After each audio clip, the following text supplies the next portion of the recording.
Ladies and gentlemen, my name is Scott. Hey, yo. Is that his younger brother? It's gonna be Jeff. The cream will rise to the top, oh yeah. And you're listening to all of the great action figures from our good friends at Hasbro. The Fullyposeable. Have your own Wrestlemania with all your favorite figures. Wrestling figure. Each sold separately from LJN. Podcast. And we are the Mount Rushmore of professional wrestling.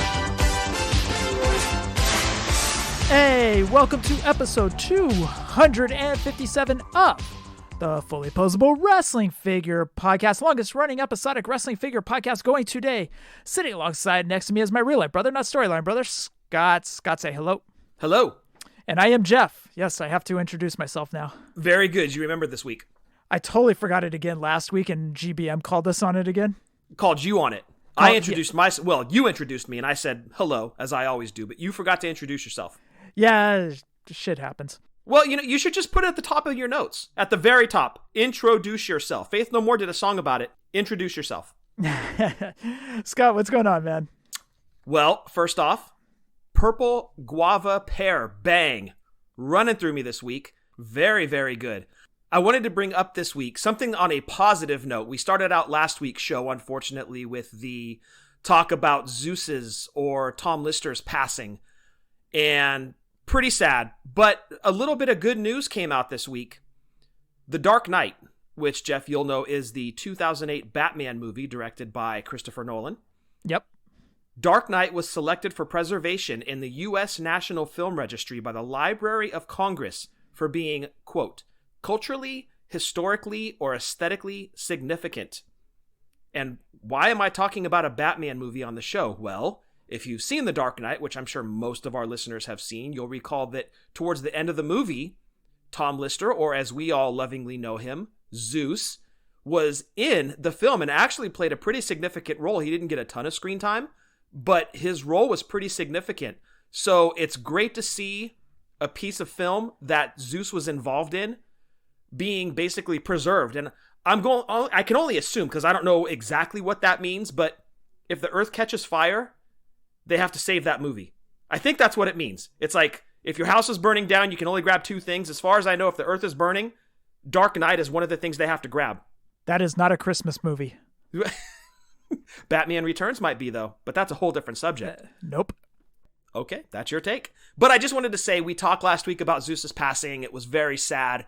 But a little bit of good news comes right after that, in that a film he was in received some pretty significant recognition. And deservedly so. It's outstanding. I actually watched it again the other night and just blown away. And of course, Heath Ledger stole the show. But it's great to see that Zeus was involved in a project that was recognized. And if the earth catches fire, they have to save that movie. So great news there. Something else I wanted to touch on. I got a question specifically from Justin Summers last week regarding The Office. And Shannon called me out because I guess I only answered half of it. And I referenced a scene in the Office series finale. And she goes, you didn't even talk about some of your other parts that you loved in there. And I was like, oh yeah, I totally blanked on half of his question. So to kind of go back a week, if I can, Jeff, you can feel free to take a nap during this quick little mention. Yeah, it's nap time right now. No, actually, I got to check fantasy football scores. I'm in the playoffs and 2 championships. So I gotta watch. Well, good luck there. I'm going to pop on the Chargers-Raiders game. Go for it. Yes, go right ahead. So, and these are just real quick mentions. Everybody will know what I'm talking about when I say them. Kevin's chili. What? Moe's running. What?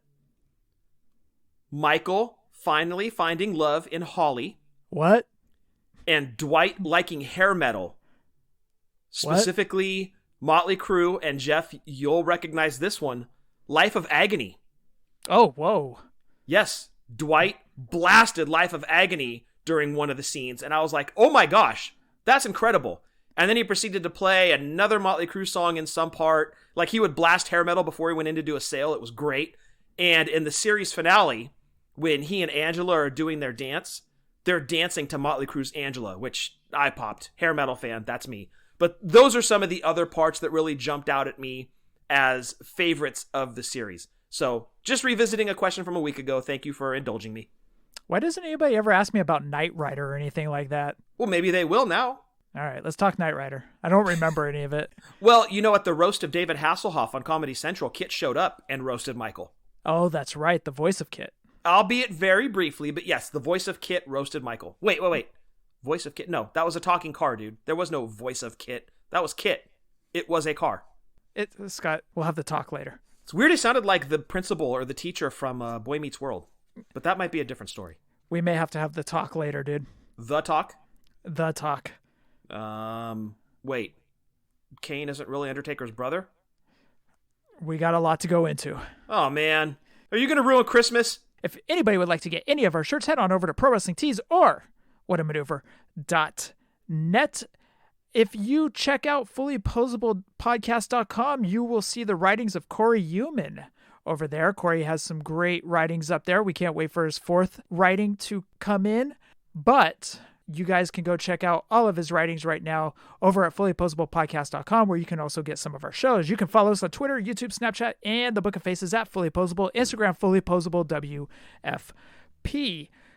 If you want to go back and listen to all of our podcasts and want to start at episode 1 and binge all the way up, head on over to Podbean, search Fully Poseable. You can also do a Google search, and you can listen to us right there. Stitcher, iTunes, iHeartRadio, and Spotify. Scott, I don't have the iPod, so I can't read if there's any iTunes review. It's okay. We're going to assume that it was a 5-star, and it was a glowing review. Oh, sweet. Yes, we did it again, dude. Well done. High five. Who did it come in from? I believe this one was from Gorgeous Jimmy Garvin. Okay. Who praised our selection of him as one of our AEW Legends figures. All right. I'll take it. Yes. And Jimmy says his Remco is his favorite. Yeah. Well, I would go Galoob, but Remco's a good answer too.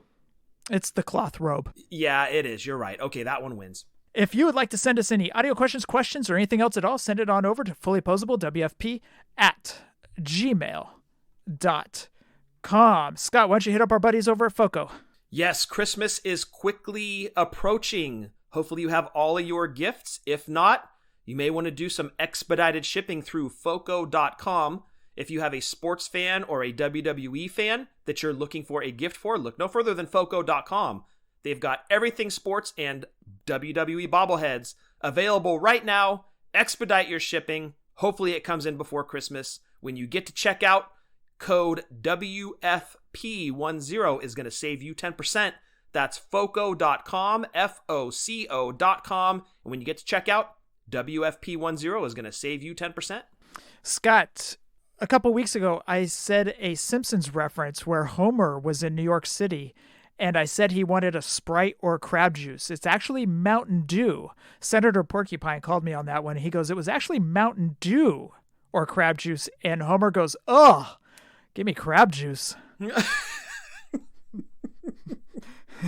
Owen Anderson is going to be really upset by that one, dude. He's not happy about that one. I can hear him seething all the way from Chicago. Yes, he's actually talking about doing a Mountain Dew podcast.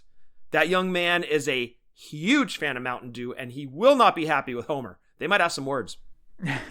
Also, Scott, regarding our talk last week regarding the Jazzware figures, we did get a message. It came in from Mark.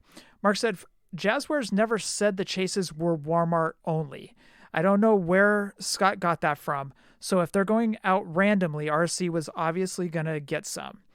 RSC was in a no-win situation. I personally think offering them for $100, $200 was awfully generous when they're going for $400 to $1,000 on eBay. I think you've got to look at RSC as a local toy shop. Local toy shops aren't selling Chase Funkos for retail price if they're lucky enough to get them in. Sorry if that was long-winded. I'm on so much caffeine right now for work that it would match your highest bang days. I don't think so, man. Like when Jeff drinks a whole can? Oh, done for the day. Stomachache City. So, Scott, that's Mark's rebuttal regarding Ringside's passing out the Chase figures. Now, I do have to say, Corey Human did say that he actually got a Chase John Moxley. He ordered the regular John Moxley, and he actually received the Chase John Moxley. I think that was the 1 of 500. He just got that in his box. So I think RSC kind of heard the gripes from the collectors. Yeah, and I think that's the appropriate move going forward. And if I was mistaken on Walmart getting all of the chases, my apologies. I thought that's how it was supposed to go down. But either way, it's not right to have the mass brick and mortar retailer selling them for face value, where the online retailer gets to sell them for 4 to 5, maybe more times the value that Walmart is selling them for. That's the part that really chaps me and doesn't rub me the right way at all. So if the way moving forward is where they randomly insert those chase figures into a purchase, that's 100% the right way to do it. And kudos to RSC if that is the new way moving forward. It's not fair that one place gets to sell them for face value, the other one gets to mark them up. I think both sides, fair shake, all at random. That's absolutely the way to do it moving forward. All right. That was Scott's response back to Mark. It's official. Mark it. Wait, is that a pun on Mark's name?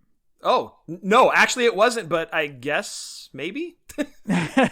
No, thank you, Mark, for sending that in. When I went on that rant last week, again, it wasn't to badmouth anybody. I just wanted to see it change moving forward. Again, if I was wrong about them saying that Walmart was getting all the chases, my apologies. But it doesn't change the fact about the selling value. So my apologies if I was incorrect, but I do like the way that RSC handled it moving forward with Corey Human getting a Chase Moxley.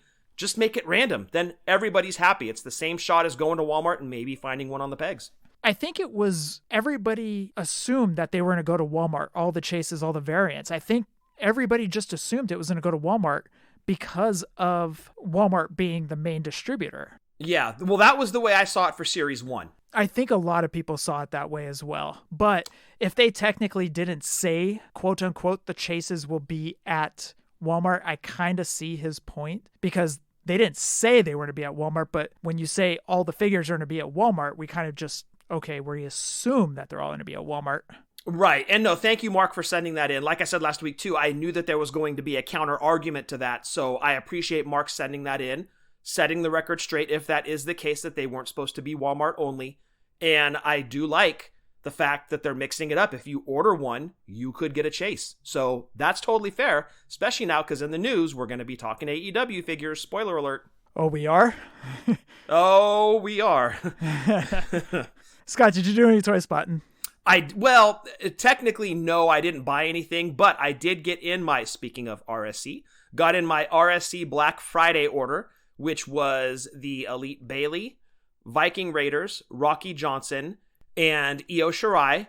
And Jeff, I'm going to put you on an island because I looked at the Io. Okay. It's outstanding. Yes. I don't dispute that at all. It is outstanding, but I don't think it's better than the Nia Jax. Really? Yes. And I'm a huge Io fan. She is incredible. I love the figure. I really do. I'm even willing to put it at like number 2 all time. I just don't think it's better than the Nia. That's just personal opinion, and that's the cool part about figures. It's all subjective, but I don't think it's better than Nia. Well, I mean, your opinion's wrong. Says Macho Man San Diego Comic-Con exclusive at number 7. But that's okay. Continue. No, that was right. Judges? That's the thing about figures is that everybody has a different opinion. Like, for example, Soda Hunter said that the Ultimate Charlotte is the best women's figure of all time. And, you know, we're not going to dispute that because that's Soda's opinion. Oh, I wouldn't dispute that at all. In fact, she made my list for 2020. She's on my top 10. It's an outstanding figure. I would go so far as to put that one as a top 10 for sure of all time. But regarding you saying that the Io is the best of all time, I love where you're going with that. I love your passion about it because I've always respected that about you. You're very passionate about your takes on things, even when you're wrong, like putting the Macho Man figure at number 7. Deserved it. I would still put the Nia deservedly as a first ballot Hall of Famer, best female figure of all time. So you've got Io, I've got Nia. Look, the winner is us, right? We got 2 incredible female figures from Mattel, and we're going to dispute which one is better. And they're both outstanding. So kudos to us for getting killer figures from Mattel. A winner is you. A winner is us. We are about to go into the 5 winners of the eBay gift card giveaway. 5 winners were chosen. Each winner will get a $100 gift card. And joining me earlier was our father, Keith Toon. Let's get into it. Dad, how are you doing? I'm doing great, son. How are you? Doing well. Busy at work, but you know how life goes. That's why you make the big bucks? Well, let's just say the mediocre bucks. I got it. How's duck hunting going? Duck hunting is very slow in California. Everybody's kind of singing the blues. A lot to attribute it to could very well be the closure of the Canada border. There's a lot of California duck hunters that go up to Canada as well as across the United States. And with the border being closed and then 2 months later looking at it again and they closed it again and then they looked at it again and closed it again.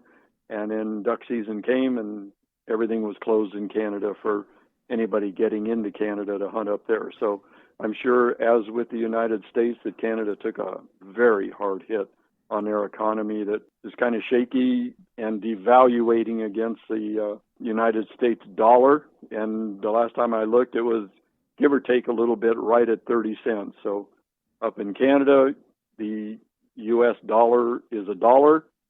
And up there, it's $1.30. So I'm sure as I said before, their economy took a very bad hit. Gotcha. You know what's funny is now that it's Christmas time, we're about a week away from Christmas, I always think of yours and Mom's Christmas Eve parties that you guys always have. And I always remember that Scott and I would either A, be playing video games, B, socializing, or C, watching wrestling downstairs. But as soon as Keith and Kevin came over, you three, Keith and Kevin and you, would all go downstairs. We would get booted from the TV and you guys would pop on duck hunting videos. And all you would hear is rant, rant, rant, rant, rant, rant, rant. You know that? Yeah, that was a Duck Commander, Duck Dynasty off of A&E. Yep. So, yeah, that goes a long ways back. My goodness, Jeffrey, total recall. Oh, but it was funny because we would all be sitting on the middle tier because you guys have a 3-story house. So we would all be sitting in the middle tier with Auntie Carolyn and Cousin Jen and just everybody. And you three would be down there and all you would hear is those hunting videos. Yeah, and it breaks our heart this year because it would have been 50 years that we've had that tradition. And Mom and I, getting up in age now, we're kind of looking for that. And all of a sudden, the tradition at almost 50 years was broken in spirit only, but not in our hearts. And, we've let everybody know that while, in fact, it hurts our hearts to think that, we're not continuing the tradition this year at the 50th, but in fact, we have to put that aside by trying to keep everybody safe. And in doing that, we couldn't even tell you how we would feel if we knew that we insisted or put on the party and who wants to come comes and then somebody gets sick, and we couldn't live with ourselves with that. So we had to put it aside and say we love everybody and, we're thinking of you. And while our 50-year anniversary for that party would not happen, it doesn't make it any less important to us. So yeah, I can certainly understand that, son. Well, if you think about it, it took a literal pandemic to break that tradition, but I never thought of it on that fashion, but yeah, I guess that would be it. So, Dad, also, it is Christmas time. Is there any fun Christmas memories that you have of maybe, Mom finding a toy that Scott and I were on the hunt for or anything like that? Mom was all excited she brought home and you're like, hey, Keith, check it out. I got him the toy that they were after. Is there any one that really stands out to you? It really doesn't, Jeffrey, because of the fact as to the way Mom would do it, is she would parade it all upstairs and kind of show it to me as she was going by up the stairs to put it all in the back bedroom. And I would never see it because she had a great big Santa bag for you, for Scott, to put all of this merchandise, if you want to call it that, or all of our love presents for you guys. And she would come down like Santa, carrying it down the stairs, and I'd be taking it from her and carrying it down into the family room. So I was, to be very candid with you, very surprised on some of the things that came out of those great big Santa bags. So Mom very dutifully told me what she was doing, and it just went in the front door, up the stairs, and in that great big bag that you guys got. So, yeah, but nothing sticks out, son. All I remember is paper flying everywhere, and, oh, this is the one I wanted. Where did you find this? How did you find this? I looked everywhere for this figure, and it just became a figure fest. Yep. So between you and Scott, there must have been 20, 30 figures that were sitting out there, and the only ones that I really kind of keyed in on were Hulk Hogan and The Undertaker. Mm-hmm. So other than that, I knew there were others, the multitude of your figurines that were on top of each other. And then you had the bendable buddies, and you used to pull their arms out of the sockets, and then pretty soon the material that it was made out of got stiff, and you tried bending it again, and then the whole arm had come off, and tried gluing it on, and nothing ever worked. It was broken. I was telling the story last week on the show. I still remember waking up early. You and Mom would go downstairs. You wouldn't let us come downstairs. Nope. And you and Mom would meander through the kitchen and get your toast and get your coffee. And you guys would take your time, and I'm sitting at the top step, and I'm like, oh my God, come on. But I remember that, sitting at the top of the stairs. Yes, I do. But the other obstacle I had was sleepyhead going on in the other bedroom. Scott wanted to sleep until 10 o'clock. I'm like, dude, it's Christmas. You can take a nap. You know? Yeah, well, you were up at 5:30, and Scott didn't get up till usually 11. Yeah. So, yeah, there was a little discrepancy there. The funny thing is it's still that way till today. Yeah, it is. I know that, yeah. But I still remember, I mean, to this day, you and Mom both make Christmas a lot of fun, and just you both outdo yourselves to make Christmas fun. And as our family has grown with Shannon and Peyton and Alana and Celeste, you know, you guys have still made Christmases special. So we thank you for that. Well, you're going to get me teary-eyed here, but don't you Ric Flair this. No, I'm trying not to. Yeah, Jeffrey, it's what your mom and I pulled together. Again, as I've said, I think even on the last podcast, it's a lot easier to pull a rope than it is to push it. And if your mom and I had a disagreement or we didn't see eye to eye on things, we would take that away from you boys and settle it among ourselves so that we were a united front to you and Scott. And that's the way we conducted ourselves in our soon-to-be 50-year marriage, was based on what we felt was best for our family and especially our children. There were a lot of decisions. For everybody listening to this, always remember, you never turn your back on your family. Always face things head on with your family. It's a very strong unit when you are all pulling from the same side of the rope. And you guys always made the best decisions for the family. You know, obviously Scott and I are going to make decisions that. Oh, absolutely. Without question. Yeah. But you guys always. You know, you are my favorite son, right? We won't tell Scott. Okay. Well, no, I would expect Scott to know that you're our favorite son. Now, we certainly wouldn't say that to Scott. Or the people listening. Yeah, there you go. Dad, you have done it again. You are making 5 people their Christmas is extra special this year. So the random Twitter draw chose 5 names, and I thought I'd have you on again to announce those 5 names. So why don't you go ahead and announce the first person? Okay, to everybody listening, it is absolutely my honor, and I am so gratified that my son would come to me and allow me to do this. And to all of you listening, here we go. At Chaos_Theory Pod. That is the first winner. You have 7 days to hit us up, slide into our DMs. Dad, would you like to announce the second winner? The second one, Christopher Dean, Dean. He will be messaging me Sunday. Congratulations, Christopher. We're happy for you. Dad, why don't you go ahead and announce the third? At 3 Count Figs. That is the third winner. And fourth? Like my son's dog's name, Keith has a dog named Cody. This is Cody Baker at Bake_05. And last but not least. And John, if I've mispronounced your last name, I apologize. But it's John Zai, Z-A-I, at John Zai 1. Congratulations to all 5 winners. As I said earlier, you have 7 days to slide into our DMs to claim your $100 eBay gift card. Just slide into the DMs. We'll get your information. We'll get that gift card out to you, brought to you by the benefactors. Thank you so much for doing this, Dad. You made their Christmases extra special this year.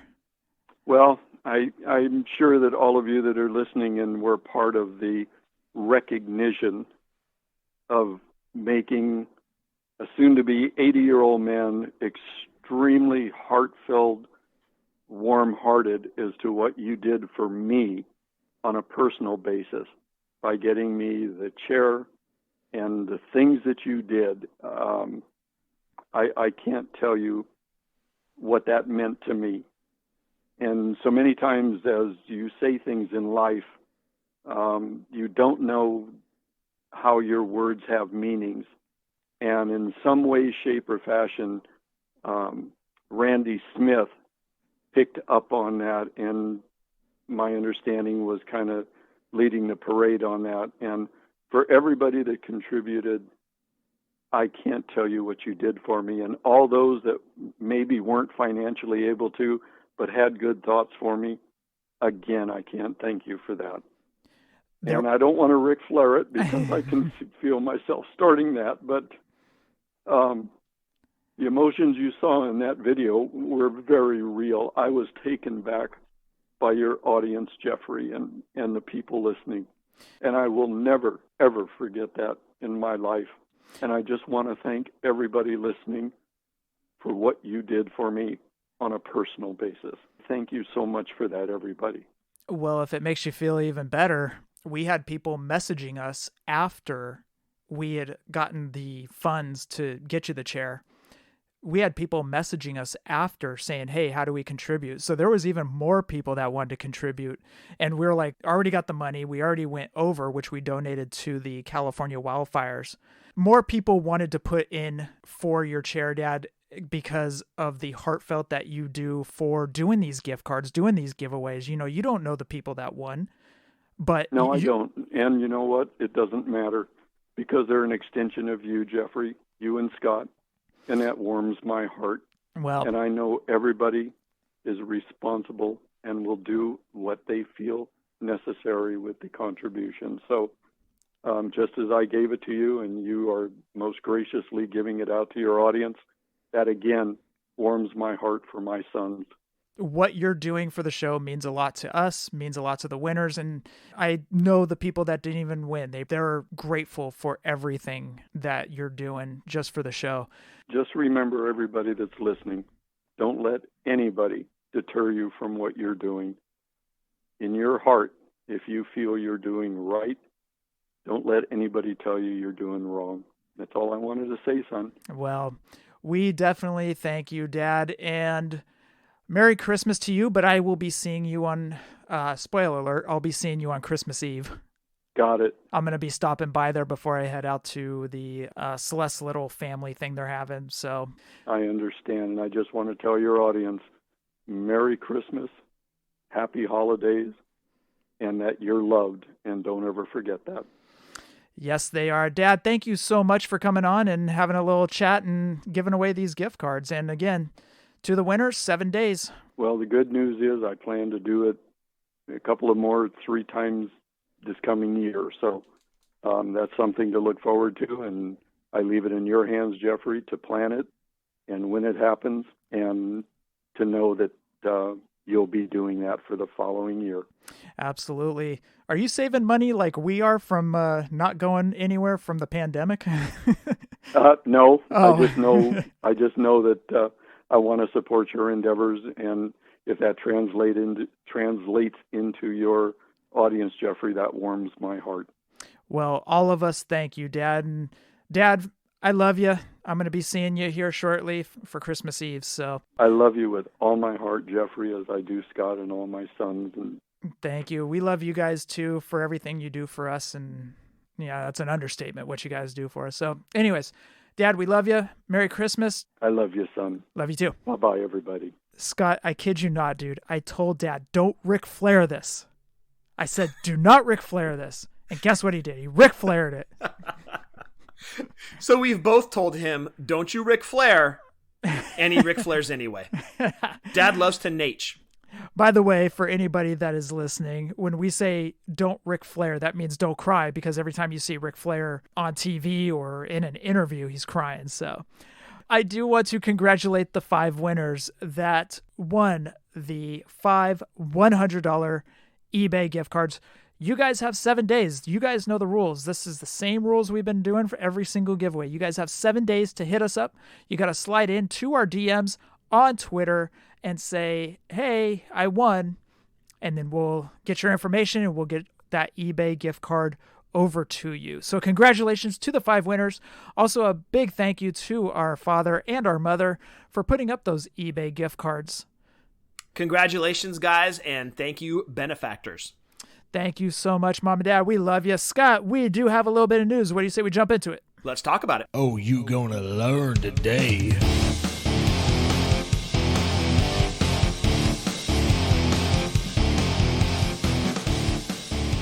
Scott, in the news, Pro Wrestling Tees' next Microbrawler was up for 24 hours. It was Big Van Vader with the helmet on. It was his Japan look, because you could tell by the outfit that he was wearing, because he used to wear that all the time in Japan. So that Microbrawler was up for 24 hours. Yeah, I wonder if that's going to be like the big thing with them moving forward on the Microbrawlers. Things are pretty popular. They do have secondary market value. They're highly collectible, as we talked about with the Owen Hart one that was up for all of about 3 minutes and completely sold out. They only did 250 of them. This one, they're leaving it up for 24 hours. However many get ordered, they're going to fill all orders, ship them out, but only for 24 hours. It's really getting to the point where you really want to follow these guys' social media, because all of a sudden it just popped up on my Facebook feed out of nowhere. It was like, boom, here it is, order it. They did kind of give a heads up that it was coming, but it was pretty quick. So it really does pay to pay attention to these guys' social medias. And that goes into Jason Wolf as well, who does the custom Hasbros. If you're interested in those, you got to follow his social media to know when they go on sale. Them doing that for 24 hours is a lot better than just releasing 250 of them and then calling it a day. Yeah, for sure. It'll also give them an idea of the popularity of their line too, right? Like you get a big name, you see how quickly they sell or how many you sell. Do we want to do a 24-hour window? Do we want to do a production cap? We'll see moving forward. I hope they sell a ton of these things, and this kind of becomes almost like, not necessarily a flash sale. We do need a little bit of a heads up. But if you want to do a 24-hour window of nothing but pre-orders on a specific guy, if it's a big name like this, you got to imagine they're going to sell a ton of these things. But could you make it on a payday next time? Scott, moving over to Funko, Amazon exclusive Boneyard Undertaker will, be an Amazon exclusive. Yeah, great looking Funko Pop. Again, I'm not going to get it because I don't want to start going down that slippery slope of Funkos. Those things carry some pretty steep values. But great looking Funko Pop. They really captured Undertaker from that Boneyard match really well. All right, Scott, are you ready? I think. Maybe. Well, it depends. What are we going to talk about? Yeah, we're getting into AEW figures. Okay. Man, these things, we really been talking about AEW a lot, haven't we? AEW Series 3, Young Bucks. They will be in blue and white gear. I love the gear on them. Unfortunately, the memes started flowing in. Okay, I've got to say it. Did you see the one that had the picture of Nick Jackson? And it was compared next to the Jack Nicholson's Joker of Batman? Yes. Now, I can't unsee it. Every time I see that Nick Jackson face, all I think is 89 Nicholson Joker. That's it. That's all I see. However, even with that said, these Young Bucks are better than the Series 1 Young Bucks. I think the Matt Jackson is better. I think the Nick Jackson, even with Joker smile, is better The outfits are fantastic. I think those are better. And this goes back to what I said. If you don't like Series 1, if you've got complaints, just wait. Because they're going to make more Young Bucks figures. I didn't know it would be already in 2 series. But I think that they're already getting better. Are the Young Bucks comparable to John Cena? You mean in terms of now we're just going to produce a bunch of the same guy? Yep. Well, look, have we beat that horse to death already? You've got to beat a dead horse again. You've got to do that. If you're a toy line, you've got to put your big sellers in. Not every series, and even not every other series. I wouldn't do that. But every 4th or 5th series, you've got to get your big names in there, right? So you've got to figure we're in the infancy of the AEW line. You're going to see a lot more Kenny Omegas, a lot more Jerichos, definitely a lot more Young Bucks. But if everyone gets better than the previous, I'm kind of okay with that. I think these are way better than Series 1. Again, my take on them. And I like these a lot better because of the face sculpts and the outfits. I think they're way better. And one thing I do have to say is that skin tones did look better on these figures compared to Series 1, too. Agree. Everything about them was better than Series 1. I like where Jazzwares went with these Young Bucks. I really do. Even with Joker face. Next up, Pac. He will have an extra head with hair in front of his face. So picture Drew McIntyre with the hair in front of his face. That's kind of what the second Pac head looks like. What do you think about the Pac sculpt? It's not bad. Okay. It's okay. That was my take on it as well. The face seemed elongated a little bit. Yeah. But it's, as I said, it's not bad. Agree. This might actually be one where I kind of preferred the hair and the face sculpt. Next up, Orange Cassidy, which look good. He has glasses, soft goods jacket, and the Orange Cassidy shirt where he just has that stoic look on his face. And his hands, like they showed in the renderings, can go in his pockets. He will also have extra hands in the packaging. Man, you got to figure this one is going to be the hot one out of the set, right? Not counting chases, of course. That's a whole different animal. Right. This is the one a lot of people are going to be clamoring for. And did you notice, Jeff, that the t-shirt that he's wearing with just his face on it is actually sewn into the jacket? I did not see that. Good catch. It looked that way in the picture that I saw of just the jacket with the shirt. So at first glance, it looks like it's 2 pieces, the shirt and the jacket. But the picture that I saw, it looks like the front of the shirt is just sewn into the jacket, so it goes over him in just one solid piece. Next up, Darby Allin. He will have a skateboard with him. Darby will also have the 1 of 500 chase. Variant will be a different skateboard, and he will have more body paint on him. A pretty cool figure, dude. Man, this is where you want to see the line going, right? I honestly don't have a bad thing to say about this figure, and being that it's going to be released in 2021, I can already say it's going to be at the top of my list for top 10 of 2021. It's outstanding and really shows what Jazzwares can do and what they're capable of. So while many had gripes about Series 1, a few about Series 2, it really seems like they're starting to hit their stride in Series 3, and they're making the changes that a lot of people griped about for Series 1. They're already making those changes for Series 3. This figure is top-notch. It's outstanding. I could not find anything to complain about. High marks for Jazzwares on this Darby Allin, both the chase and the regular figure. And Scott, you're going to say it about the Riho figure too, right? I might go polar opposite on this one, dude. Oh, is that what you're going to do?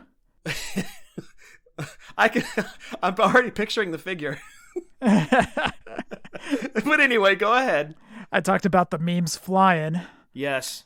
Riho will have a women's title. Regular one, she has a ecstatic face, ecstatic look on her. What are you laughing about over there? Why the long face? She will have a 1 of 1,000 where she has a stoic face, and also she has the women's title with her. All right, Scott, have fun. Look, we've all seen the memes, dude. I don't need to go into it. Okay, I just raved about Darby Allin, right? I'm not going to say anything about this figure. It comes with the women's title, and that's awesome. Oh, you're not going to say anything? No. I'm just going to leave it alone. I would imagine they're already taking a beating over it. It's not great. Okay, let's just be perfectly honest. It's not great. I'm not a fan of it. I'm not going to purchase it personally, so I'm just going to leave it there. I'm not a fan. I'll leave it right there. The rest of the assortment, great. I would say Pac is just okay, but the Bucks, outstanding. Even with Joker face, dude, leaps and bounds better than Series 1. They have some work to do on these figures. And that's understandable.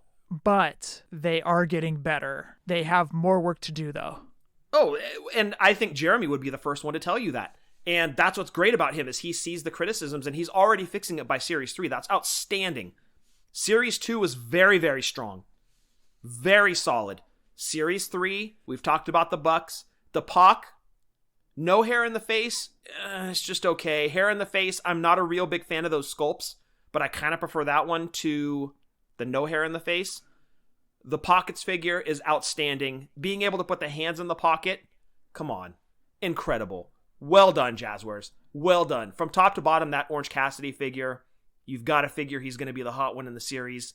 Everybody wants one. He looks great, especially with the shades on. Well done. Kudos, Jazzwares.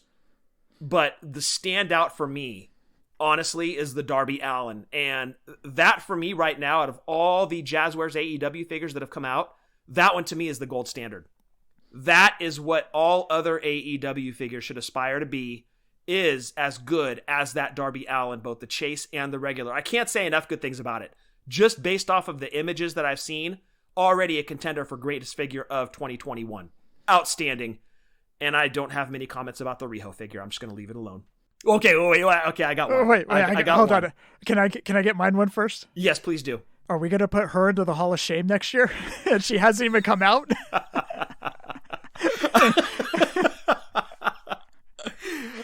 Okay, so you look at what we've put into the Hall of Shame so far. Right, and now we're putting, LJ and Rick Rude. Yeah, Doom, Galoob, vibrating figures. Yes, and then now you're going to lump Riho, and she hasn't even been released yet. Perfect. I don't know that that's a fair assessment for the Hall of Fame. Dude, this rendering says it all, dude. Okay, the one of Kevin McAllister showing shock at the picture, and then it zooms in on the picture, and it's the Riho, ecstatic face. Oh my gosh, I lost it. And then there's the one. Okay, I only said one, but I'm going to go two.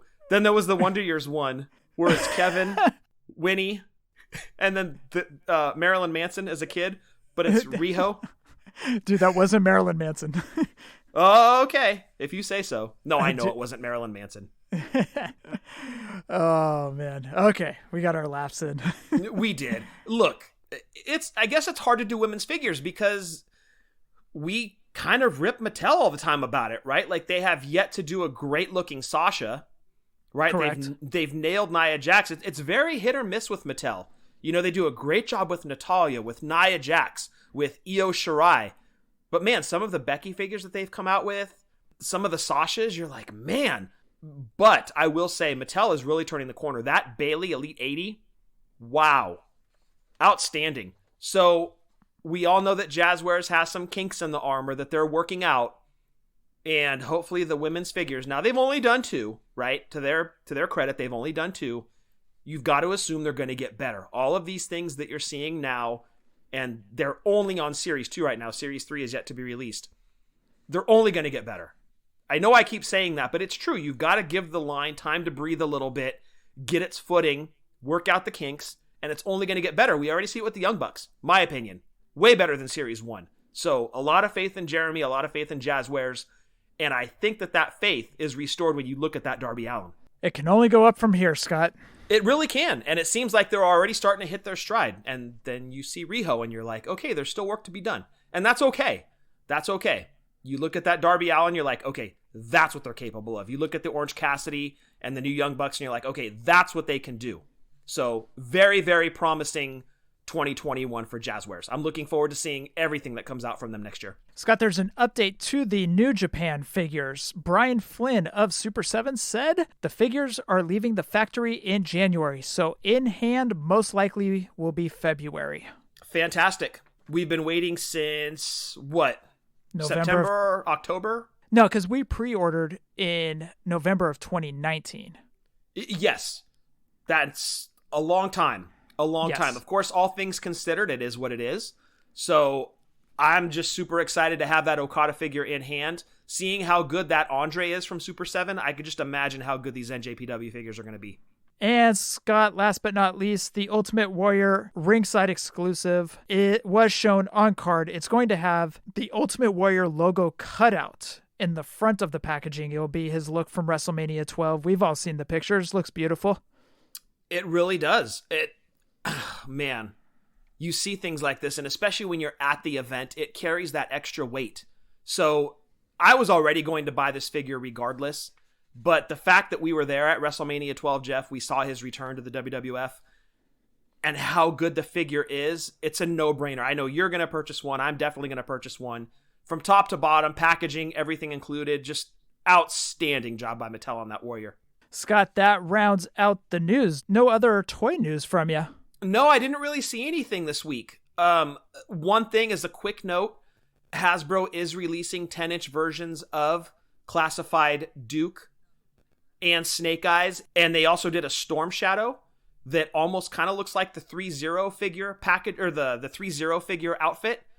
They did 10-inch versions of those. They're affordable. It's nothing crazy like the 3-0 sculpting and posability and all that. So there's some 10-inch G.I. Joes that have hit pegs apparently, or shelves, but that's not real big news for the classified line. So no, nothing real big to report. I didn't really see any big news this week from anybody. Scott, that rounds out the news. I think it's time we get into the listener segment. What do you say we go talking to them? Let's go talk to them. And I just want to hear from my people.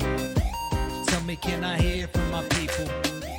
I just want to hear from my people. And I just want to listen to the listeners. Scott, our first audio comes in from my biggest fan, the man that looks up to me, the man who, when I said Jingle All the Way was a terrible crime movie, he was like, he's right.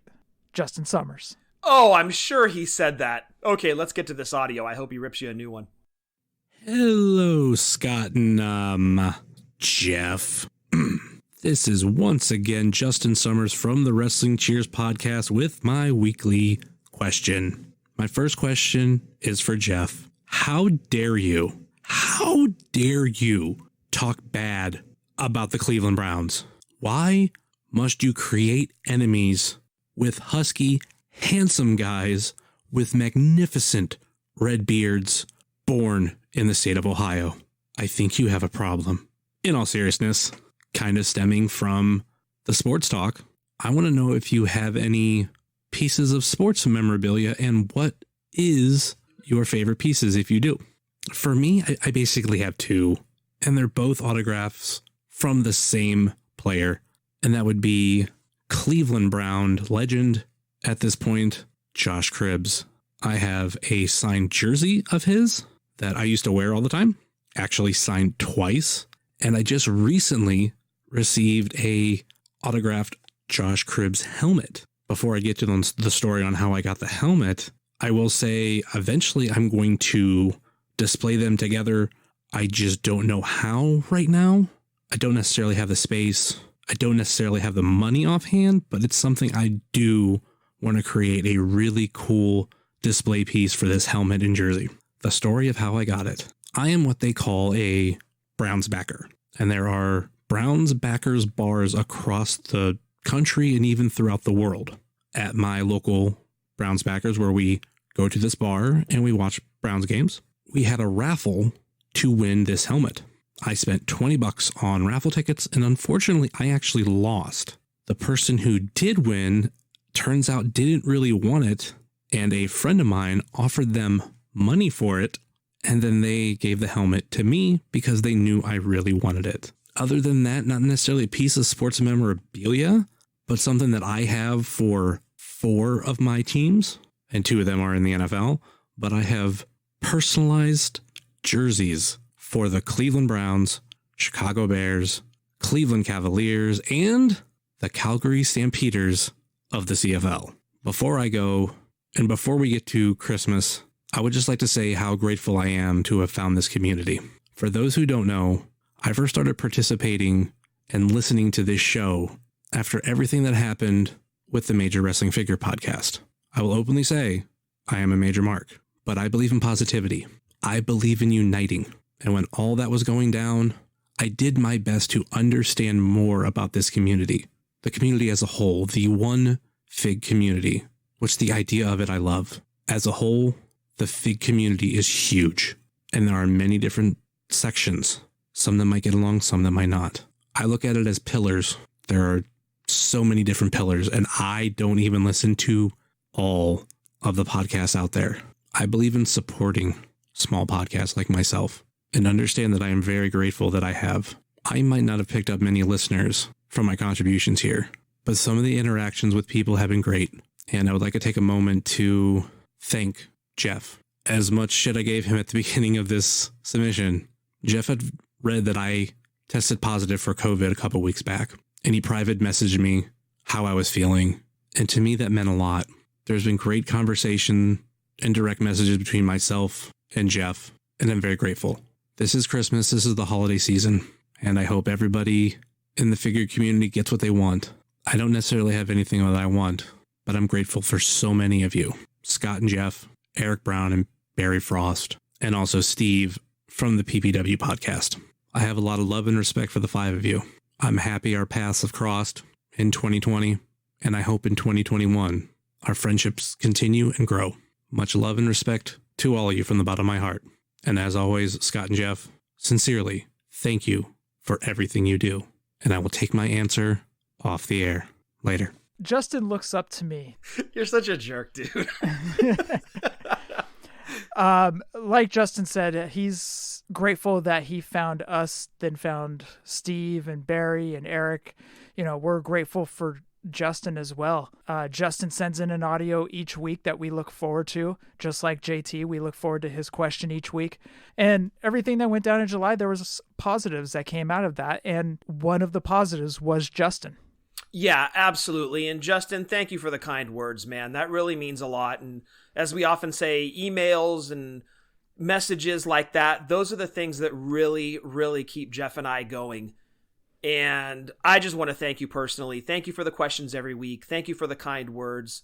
Your friendship and your contributions to our show, I can't even put a price tag on that or tell you how thankful I am for that. I just am very thankful that out of everything that happened back then, our friendship came out of it. So from me to you, Justin, thank you for everything and thank you for your support. Scott, I know you have some sports autographs.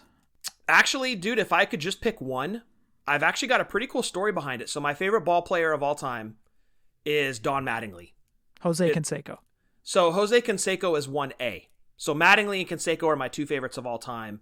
But if I had to put one over the other, Don Mattingly is really the reason I started watching baseball. Much like Jeremy Roenick is the reason I started watching hockey, because of some of his cards that I had seen and playing as him in the NHL Sega Genesis games, developed a love for Jeremy Roenick. Don Mattingly and his baseball cards are what got me into baseball to begin with.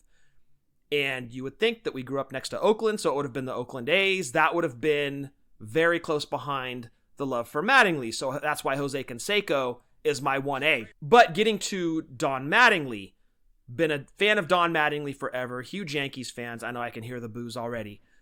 But I had worked for a flooring company starting in 1997 and switched companies a couple of times, ended up with another flooring company.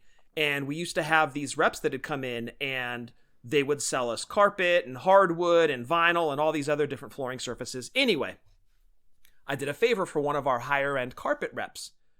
And because I did him this favor, he's like, look, you let me know what you want. If you want to go to lunch, whatever it is, I'll take care of you. Well, he had told me a story about a month or two previous to this where he had gone to a San Francisco Giants game because the pitching coach for the Dodgers, former Oakland Athletic Rick Honeycutt, gave him like on-field passes. Really good friends with the pitching coach of the Dodgers. The head coach of the Dodgers at that time was Don Mattingly.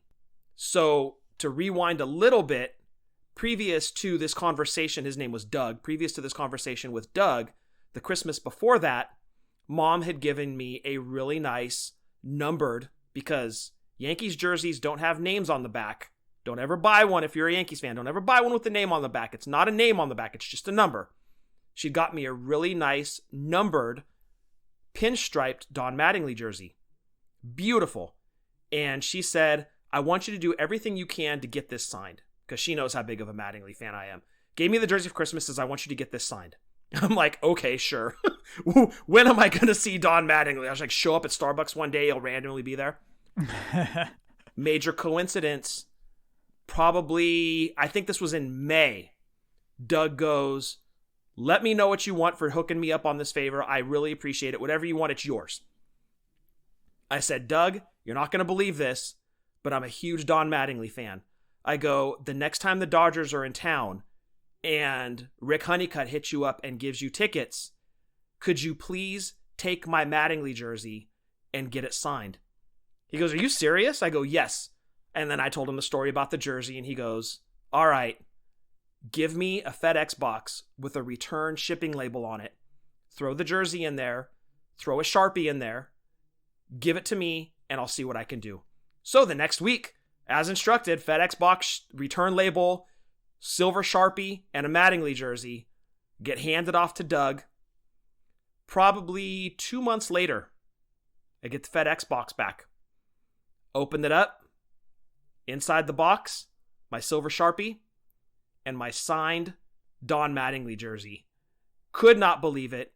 Beautiful piece. And the following Christmas, Mom got it shadow box framed for me. And for the longest time, it was hanging up downstairs. Since our remodel, it's now sitting in the garage. Soon to go into the media room or media center. But not just yet. But that is the prized piece of my sports memorabilia collection. You were a huge Don Mattingly fan when we were kids. Loved him, still do. And it was him and Jose Canseco. And like you said, it was 1 and 1A. Oh, for sure. There were posters of both in my room. I do have autographs of sports players. I have a Jim Kelly autographed helmet, but I had to purchase that off of eBay. So I wasn't personally there when we got a sign. There are 2 stories that I have. The first one, there was a card signing. And at the time, out here, the Giants had Kevin Mitchell and Will Clark. Kevin Mitchell and Will Clark were signing at a card show in San Jose. Mom and Dad drove me out to San Jose. I get up to Will Clark. Now I'm wearing the A's Giants split hat. Which is a huge sin in our area. It is. It is. A Joe Montana 49ers t-shirt and these Giants shorts that I had. Now, Will Clark was my idol, and we get up to Will, and I put down, I think I had a card, put down the card. Will gets the card, and he looks up at me and goes, boy, you're all screwed up, kid. Like he says it, because Will Clark had that voice, you know? Yeah, kind of like that twang. Yeah, exactly. And I thought it was the greatest thing anybody had ever said to me. I was like, I am screwed up. This is awesome. Yeah, I called you screwed up all the time, but he does it. And oh my goodness, Will Clark said it. Oh, yeah. I was a sheep. But the other story, and I'm going to have Scott go into this one, there was a starting lineup day at the Oakland Coliseum, and we got a Mark McGwire starting lineup. So, yes, they handed out so many to, I think it was like 10,000 or something like that, to all kids attending the game, ages, I think it was 10 and under. So I got one, pretended I was 10. You got one. We both got McGwire. So the big thing to do if you were a kid before the game started and you got there during batting practice was run down to the A's dugout or the opposing side if you wanted signatures over there and wait for the players to come by and just hope that one of them would stop and sign autographs. So we run down and we've both got this McGwire figure. And I think I had a black Sharpie or a ballpoint pen or something. And you and I got lucky and we managed to get right in front like we were at the dugout. And if you've ever seen the Oakland Coliseum, the way it's set up for baseball is they've got these huge concrete like overhangs over the dugout. Probably about 6 or 7 feet long, Jeff, from the seat to the tip of the concrete overhang? If about that, yeah. Yeah. So we're at the very front and there's players coming by, nobody's signing, and you and I are just kind of standing there. Out of nowhere, McGwire comes up and he starts signing. And you and I kind of look at each other like, oh my gosh, are we going to get an autograph? I'm going to stop you right there. So here's what happened when McGwire came out. Everybody rushed down to the dugout. So we got kind of squished. Scott got squished. So Scott is now turned sideways. Now I'm looking at Scott. I was like, dude, McGuire. So Scott reaches out, and I'll have you go into it right there. Yeah, and basically slid the starting lineup at him. Like, it could have delivered a pretty serious paper cut to his face if he didn't catch it. So he's got a black Sharpie, and he's signing baseballs, he's signing cards, and he's just throwing all this stuff back up the thing. He grabs our starting lineup, black Sharpie in hand, puts his Mark McGuire signature on there, slides it back up. I catch it, make sure not to touch the signature because it's wet Sharpie. And I turn and look at you like, dude, did that just happen? Like, young Scott and Jeff were just marking out huge because we had just gotten a Mark McGuire signature, and we were in complete shock because we had tried how many times to get autographs and it never happened. But this magical day where we each get a Mark McGuire figure and he signs one of them, oh my good. And we could have gotten any A, right? They had, in that year, I think they had like Jose Canseco, Carney Lansford, Walt Weiss. Yeah, I think there was Weiss, Terry Stein. Like, they made a whole bunch of A's. Terry Steinbach. Like I said, you name them, they made a starting lineup because the A's were huge that year. But we both got McGuire, and McGuire happened to be the one that came up and just started signing, and we got the McGuire starting lineup signed. It was an incredible experience. And another quick one, too. We went to an Italian restaurant for my 16th birthday.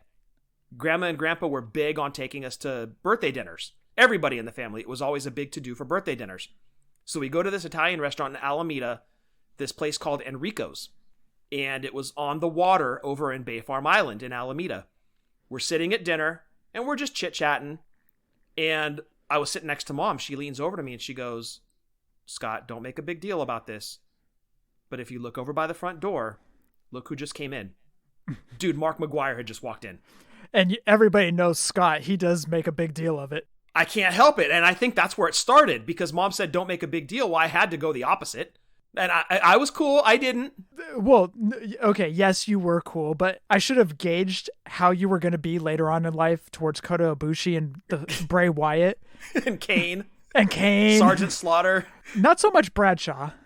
No, I was cool with Bradshaw. Road Dogg. Yes. Oh, yeah. Jimmy Hart. Yeah. Anyways, go ahead. So McGuire walks in. And he's got a date with him. I don't know if that was his wife or what. Anyway, they put him at the table right next to us.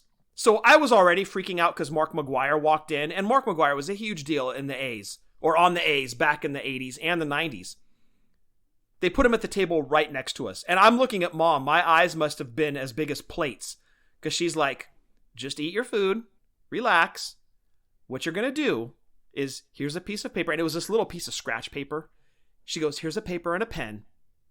Walk over to him and say, excuse me, Mr. McGuire, when you have a moment, would you mind signing this? And set it down next to him and then come back and sit down. Now, knowing what I know now, I wouldn't go up to a guy eating dinner. But I was 16, so I didn't really know that much better at the time. So I did just what she said. I walked up. He barely even acknowledged me. I said, Mr. McGuire, when you have a moment, would you mind signing this? And I set the paper and the pen right next to him, and I went back and sat down. Dude, I was watching him like a hawk. I'm like, sign it, come on, sign it. And I think I was taking a bite of something. Mom's like, okay, honey, he signed it and he pushed it aside. Why don't you go get it? And so I went up and I said, thank you, Mr. McGuire. Enjoy your dinner. And I went back and sat down. And dude, I was like shaking. Yeah. And that is pretty much what kicked off my mark outs when I see celebrities. Mark saw you coming. He's all, Mark. Yeah. Mark. He's like, this freaking kid. Great. Like, I wouldn't interrupt a guy now when he's eating. I'd probably like wait outside or something. But 16-year-old me just could not believe that in walked Mark McGuire out of all the restaurants around. He walks into that one. And then he gets sat at the table literally right next to us. He was like 6 feet away from me. Okay, and I have to answer Justin's other question. I was not making fun of the Cleveland Browns. I would never, because I actually have respect for the Cleveland Browns. They are a small market team, just like the Bills, so I respect the Browns. So what happened, Scott, is I jumped on Twitter Sunday morning, and I was like, I will answer all your start, sit, who to choose in fantasy football. Oh, you were feeling strong. I was, dude. A question came in and said, should I start Baker Mayfield? And I said, going up against that Ravens defense, who's your other option? He goes, Lamar Jackson. I said, start Lamar. I wasn't bad-mouthing the Browns. I was basically making a fantasy football decision. Like, if I was looking at my screens and I had to choose between these two quarterbacks, who would I choose?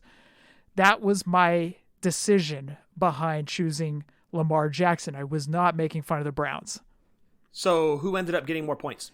Lamar Jackson. Okay. And out of all the questions that came in, I only missed one. Oh, that's not bad, dude. So you should probably do a podcast or charge people money to call into a hotline. Oh, yeah. 1-900-909-9900. Something like that. Exactly. You know, how does anybody really hate the Browns? Honestly, like, I'm not even a football guy, really, but, like, to me, back when I did watch a lot of football, the Browns were always like that underdog team that you always kind of rooted for. And that's the way I look at them. Like, their franchise got crapped on when they moved them out to Baltimore. I felt so bad for the fan base. They were so passionate. And then they get brought back, and like, you want to root for that team. At least the way I look at the Browns, you want to root for that team. You want them to do well. Like, that fan base deserves a championship. They really do. Like, as much as the Cleveland Cavaliers did, the Cleveland Browns way more so, given how badly that franchise was treated by the original owner. But that's just my take on it. And I know you disagree on the Cleveland Cavaliers, Jeff, because they did beat your Golden State Warriors. But too soon, dude. Oh, I'm sorry. I apologize. But no, I definitely, I'm not a football guy, but I could never hate the Browns. Like, that's a team you're always like, okay, cool. The Browns won. Like, you're never like, you don't hate the Browns. Like, even if they played the Niners, I'd be like, okay, the Browns won. That's cool. I'm not even upset. That's fine. I think the only people that dislike the Browns are fans of the Ravens, Steelers, and Bengals. Like everybody in their own division. Of course, that's division rivalry. So I get that, but I could never hate the Browns, dude. Justin, thank you for your audio. Happy holidays and Merry Christmas to you. I'll be tweeting that to you anyways, so. Happy holidays, Justin. Thank you for the question. We go from one smooth, velvety voice to the next. We went from Justin, and now we're heading over to Rucker from Boot to the Face. See what Rucker's got to say. Jeff and Scott, Merry Christmas. This is Rucker from Santana Garrett's favorite wrestling podcast, Boot to the Face, and I got two questions. One, you guys talk about all the time how you have certain items that you share that are kept between the two of you. So if you had a choice of one item to keep between the two of you, it's going to sound weird. One, you could get Charlie Caruso, or two, you could get that whack-ass apple pie from Kako. Which one would you pick? And why? Secondly, serious question. With Sting signing with AEW, clearly Jazzware has a opportunity. You know, everybody's talking about the Legends line. How would you feel about just an all Sting line to get released? Surfer Sting, Joker Sting, Crow Sting, Wolfpack Sting. Obviously, they can't go all out with NWO themed Sting with the Wolfpack. But as far as Joker and Surfer and regular Crow Sting and updated 61-year-old AEW Sting, you think people would be into something like that? Keep up the good work, man. Love listening to you. Merry Christmas again to you and all of the listeners of the longest episodic wrestling podcast or wrestling figure podcast. I'm sorry. No! Now I got to start over because I can't say fuck Fullyposeable. You can edit that part out. The longest episodic wrestling figure podcast in the world. Fullyposeable.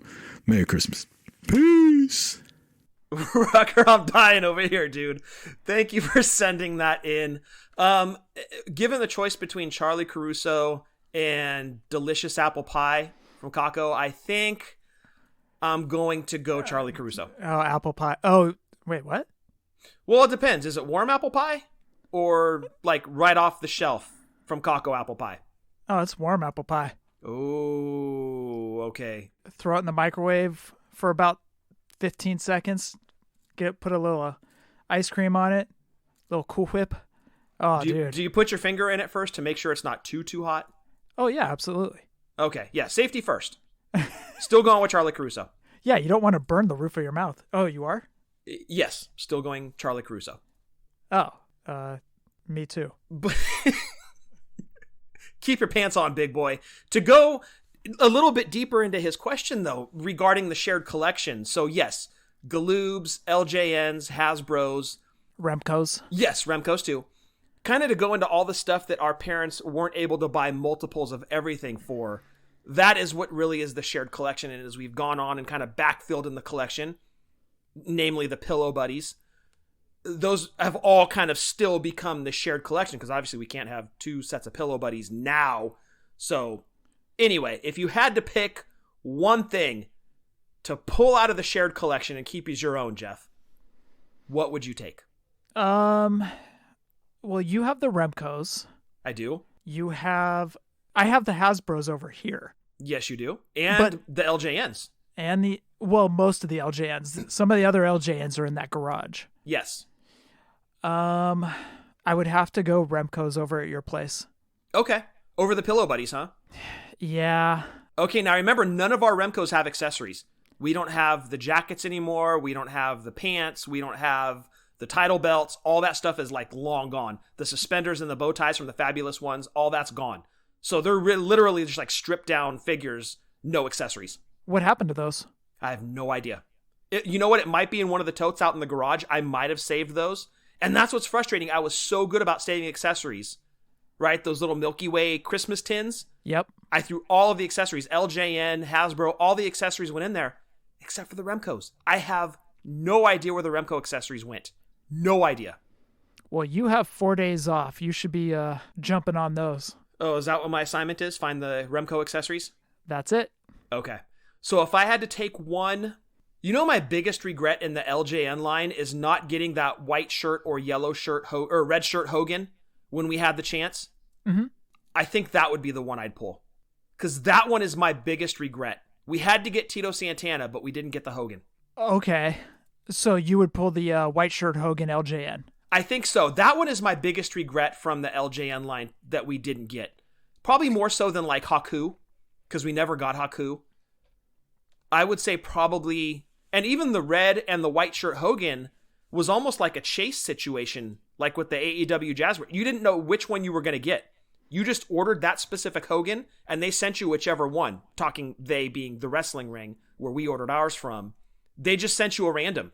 And I so wish we had done that, because that Hogan is awesome. So that'd probably be the one from the shared collection that I would take. Sting and AEW, I would be all in favor if they did like a Sting multi-pack similar to what Toy Biz did back in the day. You're thinking exactly what I was with that evolution of Sting. Yeah, give us 60-year-old Sting, give us Joker Sting, give us Crow Sting, I mean, which is kind of similar to 60-year-old Sting. I mean, almost the same look, almost. Yeah, but different hair. I mean, a little bit more gray now. No, he put sun in it. Have you seen how light that sucker is? Oh, is that it? Is that sun in his hair? I think it's sun in. Okay. Now, I think that'd be incredible if AEW could pull something like that off. Like, you've landed an icon, right? You have Sting, and everybody buys Sting figures, right? Everybody loves Sting. I think for the most part, everybody loves Sting. And you're going to buy his figures, especially if they did something similar, like you said, Jeff, to that the Marvel Toy Biz Evolution of Sting set. That thing has only gone up in value since it came out. And it wouldn't even necessarily have to be like a box set like that with the flap in the front. But an assortment of Sting figures in one assortment, that would be outstanding. I'd love to see it. From Surfer Sting all the way to current day, like Rucker said, 61-year-old Sting in a pleather black jacket with the bat, sun in his hair. I think it'd be outstanding. And look, here's where Jazzwares can actually take a page out of Mattel's book. And they can make that Sting that Mattel was going to make that got canceled in the Legends line. If Jazzwares wants to make that Sting, they can. Put it out. People will buy it for sure. And also give us a better Great American Bash Sting. Totally agree with you. Thank you. Do something better than what Mattel gave us, because that jacket, the hard plastic with the frillies that were molded, I don't know. That Great American Bash Sting really bugs me to this day. Yeah, maybe that's where Jazzwares kind of has a leg up on Mattel, or for that matter, anybody that's ever put out a Sting figure before them, right? Because they've seen what they've done already, and all they can do is try to make it better. So given what we've got with the Great American Bash defining moment Sting, I don't see why Jazzwares can't top that. Rucker, Merry Christmas to you and your family. Thank you for your question. Happy holidays, Rucker. Now I have to put in bleeps under the F-bombs that you dropped? Or not. Imagine that. Rucker is the first person to drop F-bombs on the show that was not bleeped. Like 3 times in less than a minute, too. That was an impressive string. Rucker, Merry Christmas, man. Scott, next question comes in from, actually, one of the winners of the gift cards tonight, Christopher Dean. Christopher says, I was thinking this the last show before Christmas, so I just wanted to say thank you for being the good brothers you are in and out of the FIG community and allowing us to come along for the ride in each week. This has been a rough year for so many, and for me, but for that hour and a half or so, we can laugh and reminisce and enjoy the love of collecting. So Merry Christmas to you and yours, and many thank yous. And on to my question. What figs, wrestling, and non are you looking forward to getting next Christmas? Take care and enjoy the week festivities, Christopher Dean. So we got to look forward to next Christmas. We got to put on our Nostradamus cap. Yes. And look, barring the continuation of what has been 2020 into 2021, right? We've got a COVID vaccine now. Hopefully that starts rolling out en masse. And by like April, May, most of the population has it, fingers crossed, hopefully, and we can start to kind of move past this and recover. Barring a continuation of 2020, we should have pretty much a slew of wrestling figures from Mattel, from Jazzwares, from Figures Toy Company, Boss Fight, Super 7. We should really start getting those kicking into gear here, right? So there's a lot to look forward to. I already said I'm super looking forward to seeing what Jazzwares has on the table for 2021. Just seeing off of what they did on Series 3, Riho aside. I'm really excited to see what they bring to the table in 2021. We've got Toy Fair in February, which is probably going to be a virtual again. We've got San Diego Comic-Con. Those are 2 huge reveals. There's that Las Vegas show that happens around April or May. That usually has some reveals. So we're going to find out a lot about what to expect from the big 2, Jazzwares and Mattel, most likely by Comic-Con, which is July of next year. But then you've got Super 7 and Boss Fight sprinkling stuff in, and Figures Toy Company as well. I think 2021 is going to be an incredible year. You know what? If I had to pick one, I'm really excited to see what Jazzwares does with the AEW line, because we haven't seen their legends yet. Everybody is speculating. Everybody is like 99.999% sure that we're getting legends from them. It's all on assumption at this point, but a pretty strong one. So, you know what? I think that's what I'm most excited about. The AEW legends, will they, won't they? Part 2, is Mattel going to bring back the retros? Are they going to cancel the Motu crossover line? Or are they going to continue it in lieu of bringing retros back? Or will we get both? So I think, for me, those are the 2 biggest. And then, of course, I want to see where the G.I. Joe line goes for the classifieds. I'd love to have a full list of names of who's coming out next year. So all good things for 2021, fingers crossed. Next year, I'm looking forward to Super 7's New Japan line. I want to see what Series 3 is going to bring us. It's got to have a Kota Ibushi. I mean, it has to. Yeah, he's been a glaring omission so far. Yeah, they're only 2 series deep, but man, he's a big deal. Jay White as well. Yes. So I'm curious what Series 3 will bring us. If there is a Series 3, we'll see. We know we're getting Series 2, but let's see what the names are for Series 3. AEW, man, I don't want to badmouth them because they are starting to show signs of getting better. But with the first 2 series, I don't know, Scott. Like, the excitement isn't at a fever pitch with me. Really? I love AEW. I'm excited to get these names, but if I get them, I'm almost like at this, if I get them, cool, and I am going to hunt them. But if I don't, it doesn't, with the way they look, I just don't feel like I'm missing out on anything. I just can't explain it, dude. I'm looking forward to newer Mattels, like getting newer Mattels that are coming out next year than I am over these AEW figures, because it's just, maybe because they're not hitting their stride right now, but I'm in on them, but I'm not all in, I guess you could say. No pun. Is it really the skin tone and the dark circles under the eyes that are throwing you? That bothered me for Series 1 and 2, but with Series 3, it looks like that's been rectified. Right. So we kind of talked about that during the news segment, as it really seems like they've made a huge improvement with Series 3. You can only assume that moving forward, those tweaks are going to continue. So do you think, as you are more impressed by the figures themselves, you're going to then be fully invested in the AEW line. You're going to start buying them all up. Because look, Series 1 and Series 2 are most likely going to go up in value. Right. But those aren't going to be the best versions of those figures that are going to be coming out. So do you want something that's a higher value? Or do you want a better looking figure? Better looking figure. Completely agree with you. I'm not one to flip figures. If anything, I'm just going to pass them on to my kids and they can do with them what they will. I would rather have, because I'm an MOC guy, even for a loose collector, if I was a loose collector, I'd want the better looking figures. I don't care about value. That's not a big deal to me, and maybe that's why I'm so indifferent on the chases. If I have them in my collection or not, I don't care. That includes the Mattels. I don't care. If I want that figure, I just want a version of it. I don't care which one I get. But I think your opinion of the AEW line is going to change as they continue to go on. So when you saw the Bucks, the new one, Series 3, did that get you excited at all? The outfits did. I love the blue and gold and white that they put them in. Oh, so you're not a fan of the sculpts? The faces are okay. See, I'm crazy about them. I love them, dude. Even with Nick looking like Joker, I'm a big fan of the sculpts. I see what they were going for on the Nick, and it came out okay. I actually like the face on the first one, even though the skin tone and bags under his eyes. But the matte, I do agree, is better on the Series 3. But it's still a weird look, if you know what I mean. It's not there. Okay. So I am excited about the Bucks. The Darby Allin figure, I agree with you. That is probably going to be on a top 10 list for 2021. Yeah, I'm already kind of constructing my 2021 list based on upcoming lineups and what I've seen.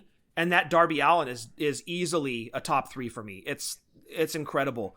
And again, using that as kind of your template or even your bar moving forward, you've got to be excited. Well, not you specifically, but wrestling figure collectors have to be excited for what the future holds for Jazzwares. If you set that figure as the bar, because that one to me is the most outstanding figure Jazzwares has done to date. And moving forward, I think they're only going to get better. And hopefully that sparks your excitement in the line, Jeff, by looking at Series 3, seeing the improvements that are made. That pockets figure. I mean, come on, dude. The hands go in the pockets. That's incredible. Great job by Jazzwares. You've got to be excited about the line moving forward when you see the improvements that were made with Series 3. Again, Riho aside. Maybe looking forward to Series 4, Series 5, they're going to make some changes that'll really get you invested. And then by the time they announce Legends, you're ready to go, dude. You're like, okay, I'm all in. I don't care about value again. So I'd rather have a better version of Kenny Omega, Cody Rhodes, the Young Bucks. I'll wait for it. I don't have to have Series 1 because it's going to be worth a ton. Don't really care. I'd rather have a better looking figure. It's so weird how you call them pockets. Okay. Jim Cornette calls them pockets, and that's where I get it from, because every time I talk to my co-host on Drunk Wrestling History about him, when we conversate, that's his name, is Pockets. So I've just gotten in the habit of calling him Pockets. Sorry to Orange Cassidy fans if that offends you. He also breathes. Should we call him Breathe? He also takes a leak every day. Should we call him Leak? He wears sunglasses. We'll call him Sunglasses. It's just so weird. I don't know. Well, okay, but his gimmick is he puts his hands in his pockets. Okay, that's one of his gimmicks, but yeah, that's like his big one. Is he puts his hands in his pockets. He wrestles with his hands in his pockets. That's why Cornette calls them pockets, and it's hilarious. I now have formed a habit of calling Orange Cassidy Pockets. Sorry. I wish my nickname was Leaks. No, your nickname is Pie. Caco Pie, to be exact. Thank you, Christopher Dean. Merry Christmas to you, and congratulations again. And Christopher, thank you for your text message about The Office. And so Christopher reached out to me on a text message, and he goes, my favorite scene on The Office, and again, you can hit your snooze button on this one, Jeff, is where Pam meets Michael at the airport, because Michael is leaving Scranton, and technically the show at that point, like it's his last scene on The Office until the series finale. He's at the airport, he's going to get on his plane, and Pam chases him down. And it's cool because there's no audio. You see Pam talking to Michael. There's no audio. But it's an emotional moment because Michael is leaving the show. And he said that was his favorite because he listened to a podcast where Pam says, or the lady that played Pam, says that she was actually saying goodbye to Steve Carell, the actor. So they were kind of exchanging their goodbyes as actors, not as show characters. and there was no audio of it. So you're left to kind of imagine what they said, and they hug, and off goes Michael. It's the last time you see him on the show until the series finale. Very powerful moment. So Christopher, I would agree with you. Thank you for sending that to me and kind of making me relive that moment in my head. Great moment on the show. So anyway, that's now, the second or third time we brought up The Office? Yeah, something like that. Okay. Sorry, Jeff. I apologize to you. But Christopher, thank you for the text message, and happy holidays to you, sir. Wait, other people watch The Office?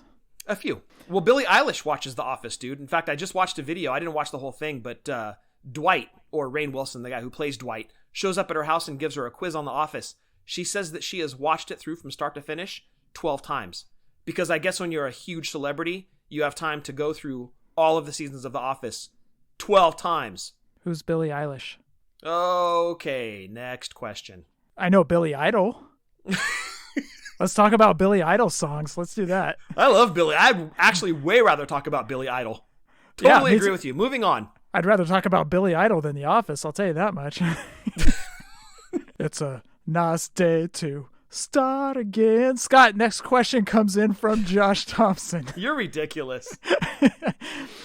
Hey, Jeff and Scott, JT here back with that weekly question. Scott, I have another one for you. This time it is about video games. Have you heard the new wrestling game that's coming out for the Switch in January called Wrestling Empire? And if so, what are your thoughts on it? For some background, Wrestling Empire is made by Matt Dickey, who's made other wrestling games such as Wrestling Empire for PC and Wrestling Revolution 3D. While not as graphically good looking as 2K games, Wrestling Empire's features include a booking mode, career mode, 30 men on screen at once, tons of weapons on screen at once, and free roam outside the arena, which will be included in later updates. Thank you, JT. Wow. Okay, so no, I haven't heard about this. And I usually hear about all upcoming video games. Like there's that Wrestlemania one coming out. 2K Battleground has a ton of updates that have been coming through, growing the roster for that game. I had not heard about this, JT. Thank you for bringing it to my attention. I am definitely going to go look that up when we're done here.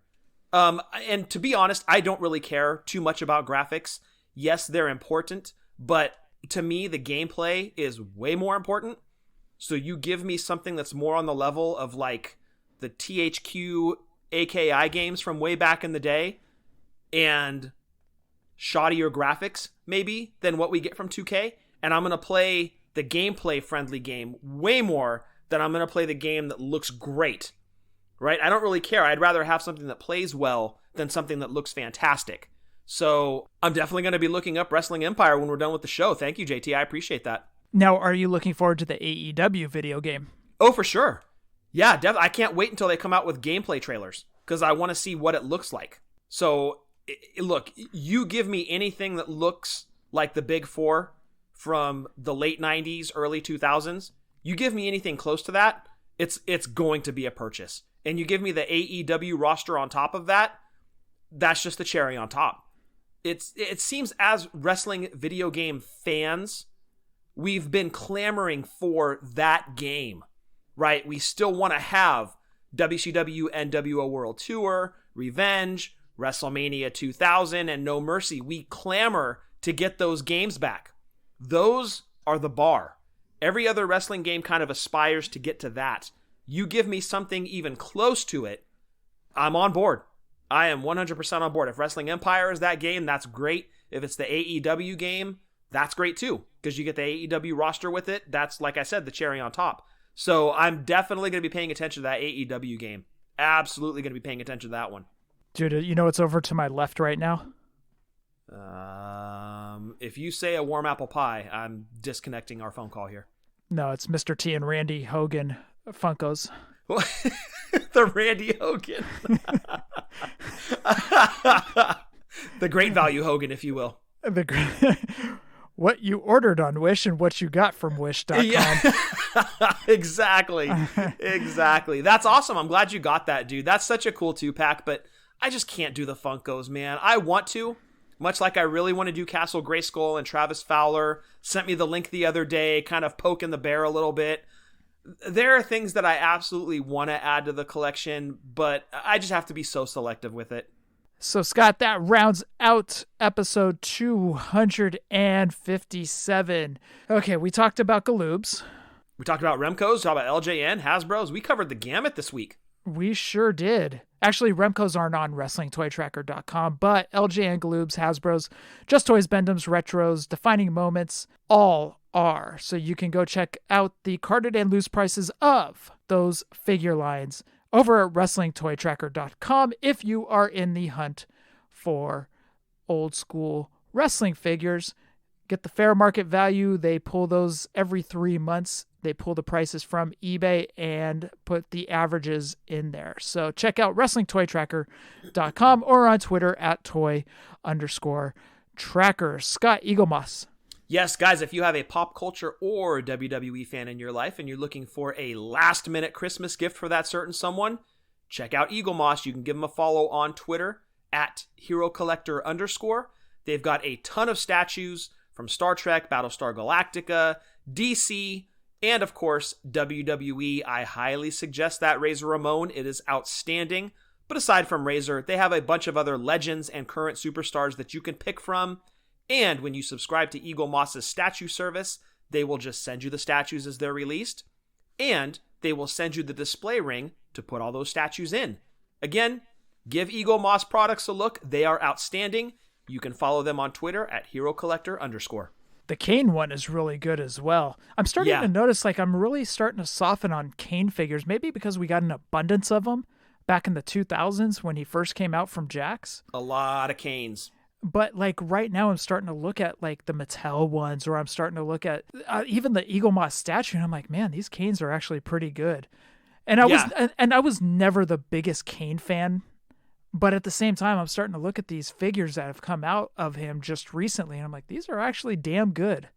Yeah, there are a lot of good Kane figures out there for sure. Eagle Moss is no exception. That statue is great. Scott, I want to hit up our podcast buddies, Breaker and Bane. Over there, they do Toy Talk, Wrestling Talk, and they have a guest in each week. We want you to check out our buddies, Breaker and Bane. Merry Christmas to you guys. Also, check out our buddies over at Doing the Favor, Eric and Barry. Check them out. Check out their website where you can find the UPCs, the codes for Brickseek and Popfinder, whatever figures you are looking for. Also, check out Steve and Eric over at the Positively Pro Wrestling podcast. Actually, this week, Steve had Breaker on, Scott. Oh, nice. Steve called me a dick. Oh. Okay, but was that because of Jingle All the Way? No, Breaker put us over. He was talking very nice about us, and he said Scott and Jeff, and Steve goes, well, Jeff's a dick. Oh, I'm glad you find this funny. I think that's great. You're right, Steve. You're right. Nailed it. Scott and Justin Liger say so. Well, I'm glad Justin Liger's living on. That's fantastic. We need a figure of Justin Liger. It's just like Justin Timberlake's face. Oh, my goodness. Will you stop? Check out a Positively Pro Wrestling podcast, where this week on the creator content, Steve had Breaker on. We want you to check out the Chick Foley Show on iTunes, and there is going to be a cross promotion coming up in the month of January. We are headed over to the Chick Foley Show, and they will also be coming over here in January. So check out the Chick Foley Show on iTunes. You heard that sweet velvety voice earlier, Justin Summers. Check his podcast out at the Wrestling Cheers podcast. We also want you to check out the other sweet velvety voice that dropped a couple F-bombs earlier. You'll bleep those out, though, right? I probably will. No, you better not. Don't bleep those out. Rucker worked hard on that audio, dude. By dropping 3 F-bombs in like the span of 5 seconds? That's not easy. It's not an easy thing. You can't teach that. You can't teach that. It's not an easy thing to do. And it was velvety, so leave it. Check out Rucker over at, and Marty over at, oh, no, Marty, congratulations. He is now a father. That is awesome. Congratulations, dude. So check out Rucker and Marty over at Boots of the Face. We want you to check out our buddy RJ over at Ringside Rant. Our latest show just dropped on Lucha Libre Figures and Facts. You can download that on iTunes as well, or you can check it out on luchacentral.com. And Scott, Drunk Wrestling History, go. We are on Twitter at wrestling_drunk. The episode that dropped this past Friday is the Ballad of Ahmed Johnson. And let me preface that with saying, as I've mentioned on this show, I'm a huge fan of Ahmed Johnson, but this episode is more the rise and fall of Ahmed Johnson. And again, I love Ahmed Johnson. So with that said, give the episode a listen. Give us a follow on Twitter again at wrestling_drunk, where we are not always accurate, but we're always drunk. Was there even a rise of Ahmed Johnson? Dude, come on. Barring injury, I think that guy was going to become heavyweight champion. Well, correct. He was. He was on his way. I mean, he won the IC belt, okay. But that was a rise, for sure. Okay, it was a stepping block. Yes, and you could see the build, right? They were putting the machine behind Ahmed Johnson. He was going to be, no offense to Brock Lesnar, the next big thing. He was being groomed. He was being built up to be the guy. And then, unfortunately, for whatever reason, injuries happened, and that led to a really overweight Ahmed Johnson in WCW at the end of his career, which is very unfortunate because he was definitely slated for bigger and better things. So again, this is the ballad of Ahmed Johnson, or the rise and fall of Ahmed Johnson. What are you laughing at? Don't laugh. Okay, so I can't really say a rise because the injuries just kept happening. I mean, I don't know. I just can't say the rise of Ahmed Johnson. Was he a significant figure at that time? Yes, he was. And I'm not talking about wrestling figure, but was there really that rise? Was there really that... I will say he was a star, but it wasn't all the way like we thought he could be. I disagree. I really disagree. He definitely had a rise. And barring injury, he was going to be the guy. Which is weird because you think of the Attitude Era, you think Stone Cold, Mankind, Undertaker, Triple H, etc. It could have been Ahmed Johnson. In the same breath as those names, barring injury, could have been Ahmed Johnson. I still remember when he put his hand through a nail. And that's what I'm talking about. Just his fault or not, freak injuries happened, and what was to be a big deal ended up just a shell of his former self, overweight in WCW at the end of his career, and it sucks because he was being built up to be the guy, or at least one of the guys, and he would have been incredible. But and you know, Vince loves his muscle-bound guys, right? Like, Vince loves that, and Ahmed was that, and he could have been a bigger deal. Did he have a rise? In my opinion, yes. He beat Goldust for the IC title. Huge accomplishment. They had him next to Shawn Michaels in certain tag team matches. He was being set up, and yeah, what did he have, like a crazy kidney injury or something? He was slated to face The Undertaker for the title, was injured right before that, put his hand through a nail on the announce table. Like, what are the odds of that? So, yes, there was a rise to Ahmed Johnson, my opinion. Go check out that episode on Drunk Wrestling History. Also, check out Marty and Sarah Love Wrestling. And every single day, Ryan Buds does trivia with Buds. Scott, roll call. Yes, guys, of course. Jason Wolf. You got to give this man a follow. Check out his art page on Twitter at The Art of Jason Wolf, or you can follow him on Facebook at the same handle, The Art of Jason Wolf. If you are into custom Hasbros, you need to follow Jason. If you need artwork, you need to follow Jason. He's got a website, Doyle, D-O-Y-L-E, draws.com. You can get in touch with the man himself, commission some artwork, buy some of his prints, whatever you need, but you got to pay attention to his social media because he does announce what his next custom Hasbro is going to be, in addition to when that custom Hasbro is going to go on sale. Stay tuned to his social media at The Art of Jason Wolf. And rounding out roll call, we do want to mention the Podcasticon being put on by Richard Yule. It'll take place from January 1st through the 3rd. There are going to be a bunch of podcasts. You can listen to them all in the comfort of your own home. Schedule is upcoming. Many of the names that you hear mentioned on this show are going to be a part of Podcasticon. Again, Richard Yule is putting this on. It's a big event. Podcasticon, January 1st through January 3rd. We will have a special episode on the history of wrestling figures during Podcasticon that you can check out. And Jeff, that rounds out roll call.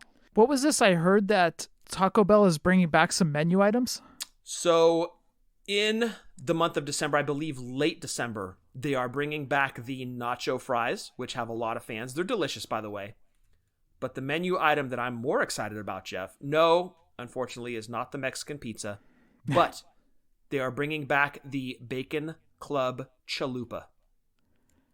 It is outstanding. I have been hoping that was one that they would bring back, even as a seasonal item.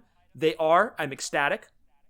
I can guarantee I will be using the Taco Bell app to place my order for many Bacon Club Chalupas. I won't be doing an eating contest with these, as we talked about last week with the taco eating.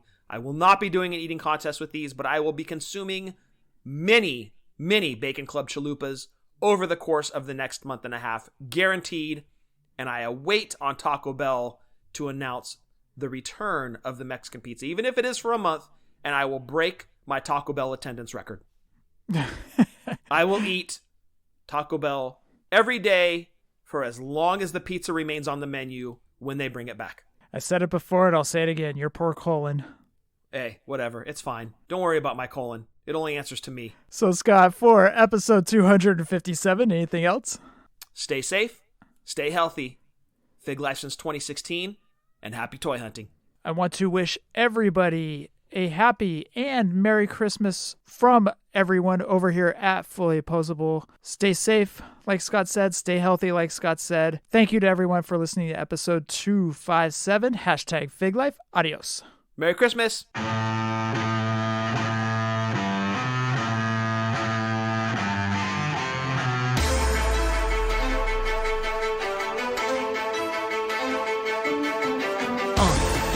Yeah. Fullyposeable. Let's go. Jeff and Scott, the Toon Brothers, busting out the ring, but we don't take it out the box. MOC. Happy toy hunting. We'll see you next week with the OGs of WFP. Fullyposeable, thank you all for listening. It ain't no storyline, real life siblings. So everybody go and do your toy spotting. Hashtag Fig Life, adios from the Kings.